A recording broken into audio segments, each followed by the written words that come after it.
Yerum our crobia kumase asante Kotoko ya ka cho se no ensam no de air trend de ensantwofo eka ye wie pa de supporters a munya akonya enkasa de monsomo ka no eno ene edidi nkan e de emamo na unim say yumanim sam ebra Kotoko ni brekum Chelsea kohwi mu ewo MTN FA Cup we no eye semi final stage a ohwe nhye pro so a na je se enyema kona ni ye pa against brekum Chelsea na ne match no nkofo ka ho asem bebre do obi abusanse ba ne sen na high sense na Kotoko sika kase na omade bo Kotoko anim na ehun sam boss agami na MTN so pharmacy omode nkwa de eye white a show clear na no na on today's post na o say ye Brennan lawyer Safod squad di nkomo na ebusanse de si ye eden na kofa ba ya mode MTN kotare high sense ni achiri. This is a better Kibiano, a contract on him, and the sponsors. The sponsors also say FA Cup,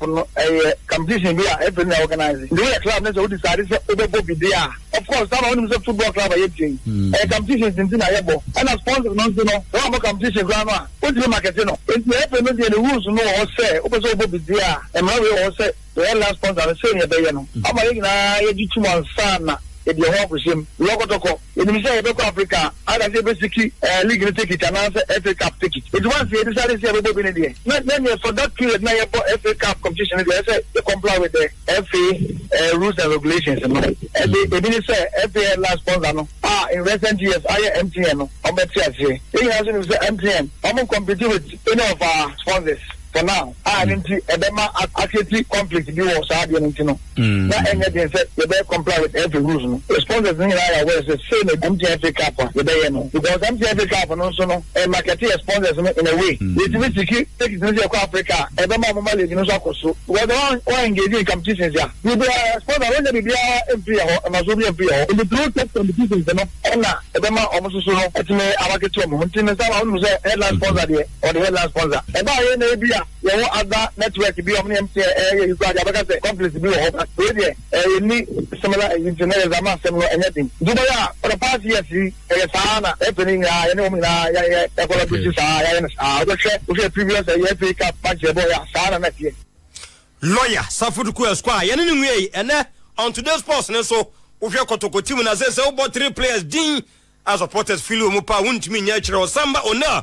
Wunti minyani din ewom na ne contract semno Kotoko person 3 say player na crowd ana wanye crowd yentie lawyer Safod squad no ko minister player bia contract aka less than 1 year bia no I person maintain am ya short here no mo din komo na ni na so refreshing say player bia e will say and any day only e be negotiations now other 12 agreement yes Kotoko no so far mum nya challenge bia in fact in the case of Samba our foreign player required and we so be na can the rest of football yes na almost spend work Kotoko then we na well so happy happy with Kotoko that is the statement and one that account manim so be nyanka we really carry now ebinum go na e ma ye pressure say you be in term when the administrative Indiana and no does ntino e na kakra but I can tell you say all the players that no man can say na will and say nekra we am go pay they want to secure their positions players be no one wo mam no mo ka say make I met my Kasamba and Saris Logipa and other players are less than when you can say all na willing to renew their contract na Blake ahun but minutes this year I don't want to commit any idea later no them on the full list of players here they no be winning now we come out with players here in contract now solve the issue ogidi nyame anim pa se Blade e won kai no players no contract less than 1 year no e do so kakra the one here now for mistake that the kai pa na we very sure na Asare goalkeeper na Samba so the famous statement make you na ama me kai no me be kofo frost no waka asare ma me fanhwem say ene Dr. James Akosia Pia Maele what time we die omeko jibo omepusu nyaka hwese for the last time e bia player na rep no be crowd say ombe 3 mu anti asare de no na nkofo fi say Kotoko nya na chiri de kura nemum ne metere say Kotoko be ma na last chance no mabusa na say obed extend e de amayen ana say won extend a omu wie no a omu wie mu ko player nemu nimbiem na enkomo ba ko da so gina Kotoko no eye hwan and the next season ebe Kotoko head coach unse Karimzi to the akacho so be technical director na uram ewa IMC ana supporters front no mpanimfo kuku damana famu a as divided kakra abem binom gidi yesa ba bia wom sesi ai de awso Kotokonya foreign coach broni coach ana binom gidi yesa da bi maso akoradu na dwumadie no sefata no a awse de mano supporters a wo monten no na say na production team no tisi form na ebusam say Kotoko situations sesi ai omonko for white coach and as a local coach. Oh, there be to me in India, me who say, oh, Ghana, or Africa, and there, Kayamo say, you're more African coaches, no one say, they are prosperity Ugumobile. No, the season in a normal but last season, I think we had a very good game. You know, be fabulous, ultimate trophies, Nekakra. Mimi who say there are more African coaches, like more Ghanaian coaches, we are good. You hear say, bet me at Nasi, now, I say, and woman, I who you way forward. And yes, a Bruni coach and Abi made them support to say, Yama black man in the anymore. And ya ever fafufro. I was a gun and in was he fabulous and him. The mobile coach at Yama club and fitness season here. Now, report between a foreign coach, that young outside, now young Bruni Fita, my coach club, and I see Antona Yukumaya, the young film, Sibenya Bibinia, which now coach club, as a supporter, as a fan at the club, and I did some other campus. Man, Kada. Kotoko company for coach Flamon and buy a bonifita obeji crew ke save ma Kotoko asombo je menim kakran say local coaches here and a bomb modern ultimate league here am I ultimate can mesre say be hire ho ayakofa bonifita de em February ani entu omukai eno na de here sika na ye fie say be ma bloni no say the ma local coach here obey adwuma more than bloni no eba bloni na ayakofa no coach ke say be pa na yen kan Kotoko betimi akọ outside akọfa entimi eyo omo na mfitire na oma coach titi fie na ne kwa akofo maba semester say e wo coach papa po e wo krom ya akade o se de kan mo se be ko e be tu omo kan de eye nya se kwa akofo be fofra de e be ba no emwa they say Kotoko ya mo kan wa so wani abela mo na mo a mo ye interview timu I condemn timu fa se nye di akire na ya de hu se o kohwe Kotoko a o kwa o de je na ko se praise kra boboli obi a o kokora wunya ne je bi a ko bolo nti se tell mu ka jako e se Kotoko for coach ayo because press be na Ghana press ne ba ana masonton mo tonton ma fitim so ko hebo ro kwa na so hwem lofne de no a e se adije bi anim se bodi Kotoko achi wa no se mi hwem lofne bo mo bo se de o mo stadium city o mo stadium na de Kotoko bo sa stadium ko eni bi last ye hu de mo yetimi eni stadium eni ba bia no ase one ne yebo ne sa enti bo se Kotoko de afie mu timi se Kotoko ba fa boni coach o ba fa bibi ni coach adije bi ani timunum se de ho about team say question mo for ball until over boni coach be for bibi coach ya de that dey Kotoko su bi because that ye hu de Kotoko aye fa so mo je champions league bien ça c'est na no firo no asa onye ye hu do mo ye park play ni bi ye hu do mo je say no Kotoko de afie mu mini wi ayo kwache masa kwano na ye ne nkasa na say akwano hwa ko destroy everything but ni nyina mu no ana say Kotoko supporters o montini gibo de won panimfo no mu bi ekeka no wo hwa mo no gidi ye sese sie de local coach ena omo emfa discussions we no gibo aba system no pa na and I no pa me be adwuma I think say be 20 minutes before somebody I was on a conversation with a former coach and ana ye discuss ye Kotoko job ya na samba kwa ni pane kan board and how any ya board are conducting ho ama now a typical Kumasi person but asante Kotoko ejuma ye boni din kra na chese echitafo no kra pe wa o kan asem no kra abo he was expressing how at the end because he felt that they are not questioning the intelligence of Bodu, but they are questioning his behavior and how reacted towards Kotoko. No say one to turn in your may Dibo one to turn in your may Adam for down to turn in your may because we are Nyanyoma we got conversation with you and get two chama among Kobabe for Juman. Because why is that about Hamza Dia? Everybody seems to be okay with Hamza. Have you heard? Some Hamza so more has. But what the objections around Hamza? No, say a board assistant. Yes. What the Hamza objections? This will be Kana Hamza. There be people are even asking questions. Hamza no bad bay. Jibo so steady. People are asking pan Obada Bay. It's all because we extended the contract my Vision FC till the end of the season. And as a Vision, so no, Jibo agrag Monday you. Oh, matches no bubo home no. So meant me to turn your may net fast was and bit me a day. I say bit me aba. And Tina say, or Shemo movie. But people are okay with him. But why not boy? Say Australian your man because they say the house of folk door no captain them measure so when him say house door no matter who boy do side. The number of times supporters now raise boy do amu raise kubia na mpeni for boy. So if the house door no yatum now Kotoko doors yatumwa, these are the two big clubs for Ghana ha. And I say league na airborne I can ye coach out so mobile league no more trophy panka boy do ka ho. Yeah. 1 league title, 2 FA Cup. Yes. Or more trophies kaka ho. Anka we can come on a bank or be to trophy me and be boarding. But she said it was a far to ho. Oh. And you cannot be a Kumasi person. Or be expected to say who could not fuck no swa kick out say good, but the reactions were overboard. They overboard. Buano. Let's wish him all the best. Now let's come to the conversation. Maybe I would know ya drink. Coaches Nibi Oha, the second coming of Ogum, the second coming of Maswa Kunadu. I say can you be when it comes to second coming, the third coming, come on. Nezebash should be free. No, so second coming. That's a bash film. That's a bash film. Bash or Baba, technical director. The husband is it away. And then is it on Kazito, your head coach. End of story.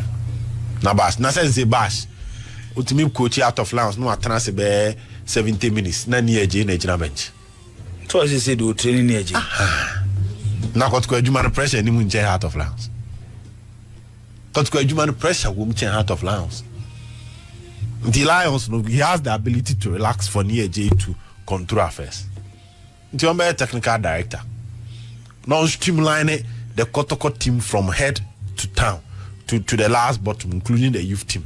If he is coming there, that would be the best option.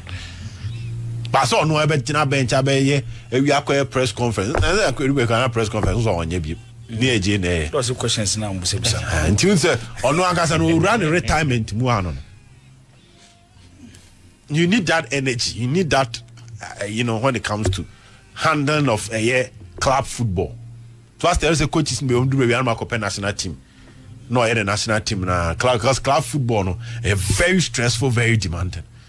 In Tibash, I think say technical director position.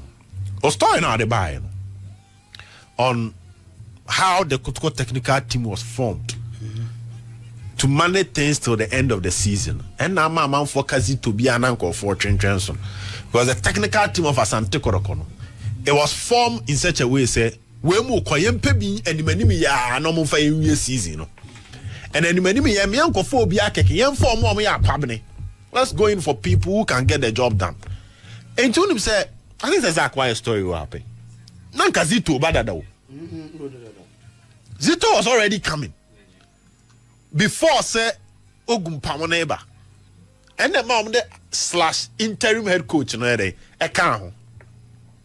And even at some point, even Prince Owusu, no, Coach Prince Owusu. Now at some point, they wanted to make Prince Owusu the main head coach. Senka Hamza Beba. He was Senka Hamza the year. Remember Prince Owusu a main head coach. Coach Karim Zito as the technical director. Hamza as the assistant to end the season. But also Hamza the Sunday Nenum Reno. The command day, the Kuremu Tuesday na appointment by and still na honing ko and I'm reforming the whole conversation. And they need to get one as soon as possible. Captain open a one yardre say we see because they know say at the end of the season, the structure need to change. And a structure won't change. Because if you delay the appointment of a coach and in delaying the organization of your technical team, what that means is that you cannot get active when it comes to the transfer market. Though they are picking a Kotoko this season. The transfer market in the first, no. Our coach Obana be pay some no. Oh, the opposition bo a club no say masa. You hear be that. The emotional market no mu say obi there based on the technical know-how of the people available. And so if Coach Karim Zito is a technical director, Coach Akwesi Appiah is a head coach, you cannot tell me that those two, when it comes to Yebia, who's a left back, your problem. A Brazito, any boy is not training, who's a left back, your problem. One Ababe can't chase your left back, your problem. So that institutionalized way of doing transfer will be part of their discussion this season. But the whole issue is they need to get one as soon as possible. Maso Kuredu Sika Kono Jibon Comedy Omina Tonche Beboa. Media no. Maso Siki Maso out. Siki out. No from Tonche. Listen, Kawana Kabe over. End of story. Kotoko foreign. Is it a conversation of foreign coach in G League, you know, and I've got and yes, sanity. Obi me ajibi. She shani and Tiasi and quite fast to your master. How we relate to them, no, and the air fast as the baboons are the betchen, no atam the bag, no. But when the institution is well built, near design year, some of those things, no, because if you find yourself in the midst of Abia Zito, Coach Akwesi Appiah, Nebia, and you can't foreign now, and you're in Ebro Africa continent, we can get Jibo, a coach be Abia of Free South Africa, coach be Abia of Free Nigeria. Coach BAB of free Senegal, who can be very good to come and change things for us. And yet, because Africa continent, you are equally good coaches. As a would now trash Shemua, wait me up per coach BIA or develop team be Rwanda, or develop team be Ethiopia. Very, very good coach. If you want to say associating himself with Kotoko, which is a big club in Africa continent, you can get that. Okay. So it all comes back to carefully selecting the right person. Locally, I think most of them second coming common. My issue has to do with the second coming. He won the league in his first time. The second time in a movie, Coach Ogum, similar story. And clearly he has not been working for the coaches who are so they should take their time, go outside Ghana, because Ghana had it there. They say Kasim Bengo is on top of a year. I can't say Baby and Go Stars, Nations. Coach from Paul Manson for Baby and Go Stars. Jibo, coach from Paul Manson about Kotoko. Yeah. You will see. Okay. I won't come back for front. Obed, Midas. I didn't care when here pa. Say FA Cup your bono Sunday. Yeah. Board do any refinya kasa Joadana and I'm charge board. Any ukwada I'm charge breakum Chelsea for referee no man fan fan bomb MT and no man fan bomb him. So it tells you everything about the FA. Take one year because as of now they've not punished them. And I won't mean to club seeker. If you are so punish them behind the scenes by deducting the some of the mom. Before but this can there's all charging panel. Yeah. There's all charging no. Nanka we are. Waka say scano. KB FA Cup what do semi a debamano, yeah teso. But I know they've not charged them for that conduct. There's a house no got money bre. Because if Chelsea can break the rules and still survive, I'll just say, if they can break the rules and still survive, then how much more will Kotoko? And also can Chelsea be a omumumraso. Exactly, it's also possible. FNA, there are two clubs and it's part of the regulations. I was even trying to download it right now. Say they owe the marketing right of the competition, including every club that participates. If that article is really true, then the Ghana Football Association can determine even the kind of sponsors you should have in your kits in any of their competitions. So they owe the right to that competition, and even how our best on tardy. And to say, if your sponsor conflicts with their sponsor, they can ask you to take it out because they are not a competition. Competition. So on that angle, no. the Zach regulation there. I'm trying to download it. No, when it comes to the FA owing the total right to all the competition and even the clubs that participate or some extent of right over you, marketing right over all club or participate here. Say Emma FA a good position. But the bottom line is season we I'm really watching how to focus on Asante Kotoko. Kate the Ababa Tuja said they are getting a new TV sponsorship. That's why I interview, no. So we are all hoping that next season you be a sponsorship for the league. When it comes to media coverage, this Kababa. Two has ne Kotoko we any dote interview or say any form of sponsor be a beba league in Mubiano. Almost supporters na sponsor and be ride it on. They will meet the FA and demand for a larger share, including TV. No? And as I said, no could die after see a poly we start to see a league. Yem pese a besa akoye ye jinan krani mu to style of management. Season yeah, that partnership between House and Kotoko must be back on to push for everything that they demand or they deserve.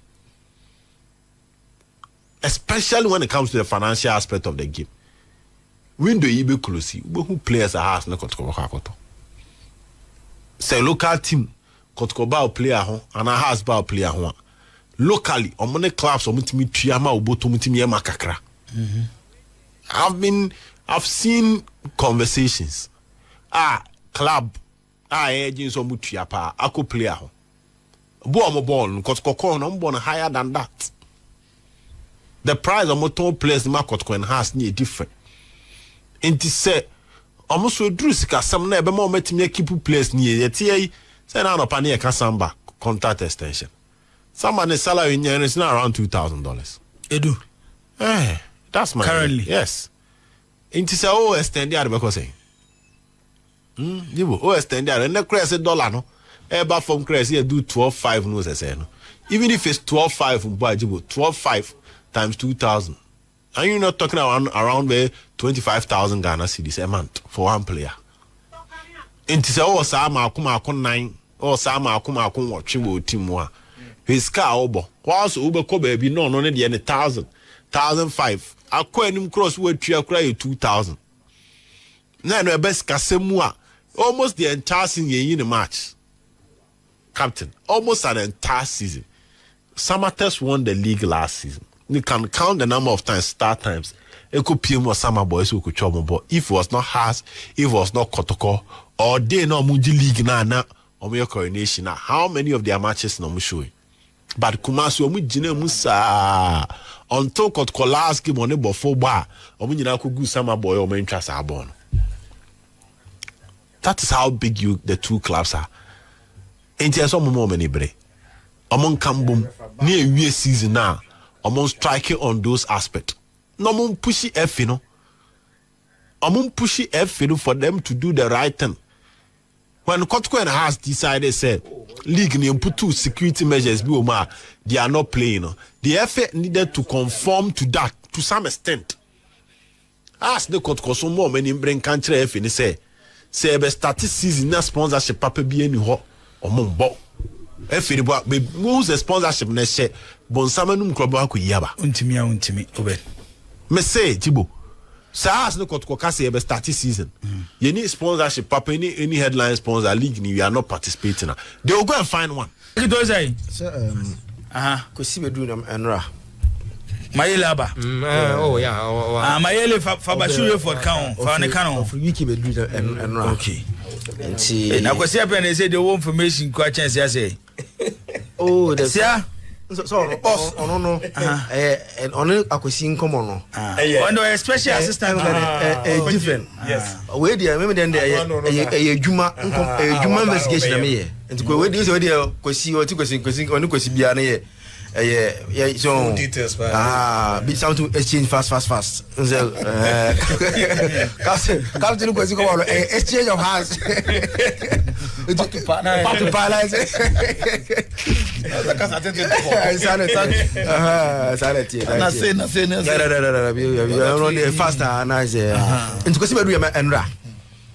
sure say Kotoko elbow home. This week because you be in Kumasi, he'll be in Kumasi for that league game against this MC. No, it's Abedu there. There will be series of meetings on May. Sure. Coaching once and some discussion. No, but I say, show me say if indeed Kotoko consider Bashiru Hayford, Zito be on technical director. You go technical director to Bashiru Hayford. That's a multi-million-dollar question. And when Bashiru Hayford work under Zito as head coach and technical director. No, I think I don't know work. I don't know work. But what of the master of supporters of air cannons? The master of the bay. Well, who's Zito is senior to Maxwell? Or senior to Maxwell? So it's Bibri Kra. What is it? So every team, Maxwell bet my decide so with my working under him. But who's a Bashiru Hayford? I don't know. Also a junior. Zito a junior to Bashiru Hayford. Okay. Oh. Okay. But you know, but I saw a good coach there. No, there's no doubt about that. One of the best in the system. If anything, Upeso can be a Nyuma Waye from Power FC to I think tomorrow coaching one of the teams on. And that's one you cry Power FC, or Ashanti Good, or Asante Kotoko. Then Obeto Lions, you cry. Look at how he's made the team.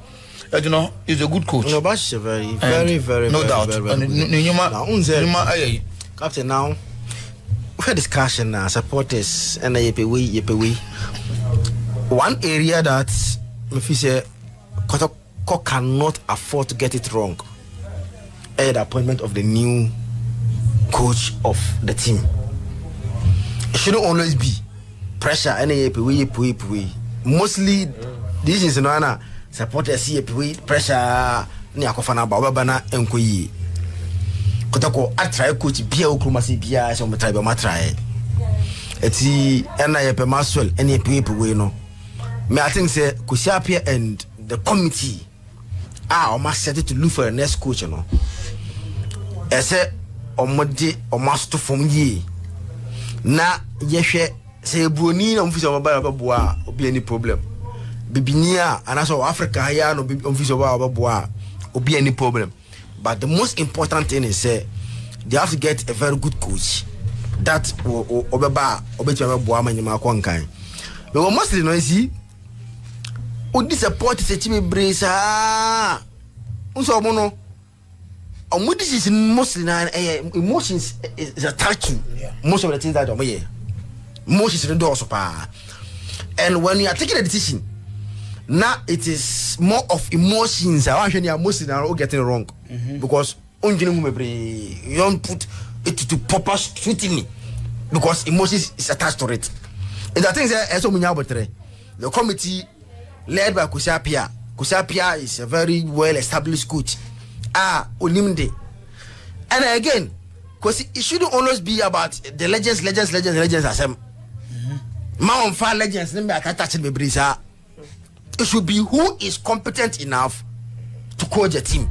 And then away coach it team no we watch some team leader and away there be. They should look for the best. So Chroma say I don't visit any year. You see, there are a lot of good coaches elsewhere performing now. I would say $5,000, $6,000, $7,000. Oh no. He on your platform not to excel. They need a platform to excel for a bigger adventure. And said to do an say now you are large good or form a low budget. Bonocotoko airplane say on meanwhile, I like the on low budget. It's easy. Say, Omitra Chromacy yan any year. Sarkozy and no Ayas, Morboyana, so no France, if yes. Just say, who tell the story now? After that, I know France can't watch because who's a young guy. Just chance and keke. Saka miska no oje no. Koto what we tia dia ma no. Everything John. Oh, come to tia. Ah, there's an keke. Oh. He wasn't there. Yes, yes, yes. I mean, guys, see, me sa time na onya sa opportunity no. Oh, go and check. He wasn't all France and Isaac. France and America. No, what you say? Me say say the story no interesting one. Who's a very young one. Go here. When you even currently age in Poland, then you compare to us at that in America. No? And this I say 7, 8. But Kotoko we're not paying Ogun $4,000. Jibu, if you are paying Ogun $4,000, then I just say, until you coach that at least 5, 6, 7, 8, 9 no. If you can pay 4, you can pay 8. Hey, there's some no. It's if you can pay 4, you can pay 8 for quality. The quality could be no budget 8,000. No, Tio, your coach is be Jibu Abuchino or my badges here at Enninam. A youth team, ne? No more quality. Oh, so be quality. But now she had just that. Onya chance no to be because it mo here din ho coach no teams no anya easy to get to the main, you know. And most of them no they come to Africa, establish themselves. After teams are kese dey so mo. Enti akosi what the Ghana say Kotoko makono mfise makwa na mapem na anya yi go to Germany. Omo young coaches no. Go to Spain. Omo young coaches no. Go to Portugal. Omo young coaches no. These are areas that omo de ye ban coach na. Omo young guys na fe omo share there. No omo kra no jibo. They will come with technologies. Omo about with modern yama. The ball system no because no urban no. The vision yan say he's come to use a platform for a bigger opportunity. I'm going to speak. Obviously, Ukofa, German bro ni bi and say Spain bro ni bi and say Portugal bro ni bi Kroma say now the Kotoko Africa. Then you may conquer. I mo say mutu wa ali aba no we aba no muchi so mo.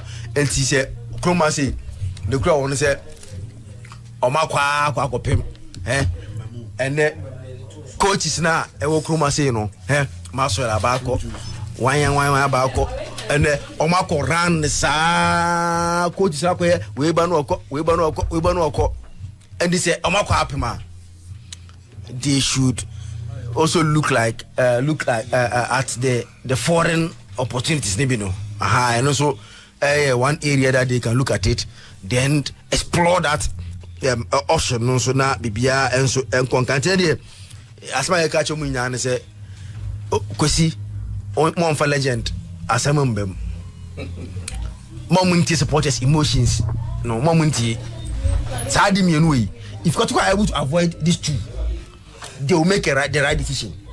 First one kwesi avoid legend for now on frefrefre no and yankofa ya nipa avoid that conversation kwesi apia. 2 avoid the emotional supporters omono and we bebre na no and we na betimi atundro and we di o ha or betundro beti ase and we avoid that one. The emotional aspect of what the supporters will see, the humor legend aspect of the conversations no yen free. Let's make the right decision. Season end no fi say current to abonu mo no beto so a mama sama. That is if they think say he has performed no beto so a obi no muni asem. But what we are saying is that whatever decision that you are taking, it should be like they should not get it wrong this time. No, they should not get it wrong this time. Eti kwasiaba e mana kwaba abedu Ghana e dia we ko bo kuma say e dia there will be some meetings be and they